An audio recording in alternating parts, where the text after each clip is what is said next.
कहा कि भाई कोई मसला नहीं, मैं चला लूँगा। खैर वो रास्ते में ना बाइक साथ साथ चला रहा है, तो साथ ही साथ ना अपने माइंड में सोच रहा है कि बीवी के भी जैसे ईद आ रही है, तो ईद के लिए कोई अभी तक कोई ड्रेस नहीं और कोई सूट वगैरह नहीं बनाया।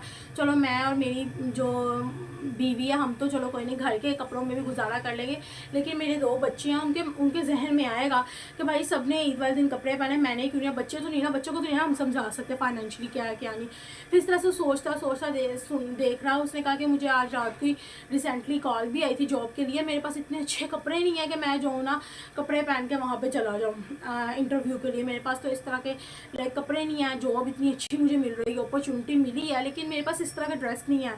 फिर वो सोचने लगा कि यार सारी उम्र मैंने वैसे भी जॉब ही की है, तो जॉब से वैसे भी कुछ नहीं बनता, तो मैं बिज़नेस करना। तो ये ना अपने ख्यालात में सोच रहा, साथ बाइक चला रहा था। पीछे जो है ना उसके अब्बू बैठे हुए थे पार्सल लेके, तो अपने बाइक चलाते चलाते ना तो उसे अचानक में यूनिवर्सिटी में जब वो पढ़ता था ना, वहाँ के जो सर हैं उनकी एक बात याद आ गई कि जो मुसाफिर होता है ना, 3 बंदों की दुआ कभी भी जो रद्द नहीं होती। एक जो है मुसाफिर, यानी कि हाँ मुसाफिर।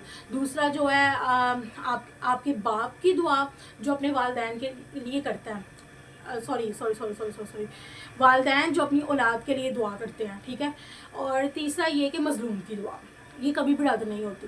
अब वो कहने लग गया कि अब्बू तो करते ही होंगे, तो खैर वो ना ये अपने माइंड में ना साथ साथ ख्यालात सोच रहा है, साथ साथ बाइक चला रहा है, और ना दिल ही दिल में दुआ भी अल्लाह ताला से करता जा रहा है कि या अल्लाह तुझे पता है ये इतने 50 किलोमीटर या 30-40 किलोमीटर का रास्ता है, तो इसमें मैं एक मुसाफिर की कैटेगरी में ही आता हूँ, तो मेरे दिल में जो भी मामला चल रहे हैं प्लीज़ इसके लिए ना कोई रास्ता दिखाओ। पहले तो जब भी मुश्किलात आती थी कभी किसी के आगे हाथ फैला, कभी किसी के आगे कर, लेकिन इस दफ़ा नबील ने फर्स्ट टाइम जो है ना अल्लाह ताला से इतनी क्लोजली कन्वर्सेशन की बाइक चलाते हुए दिल ही दिल में, और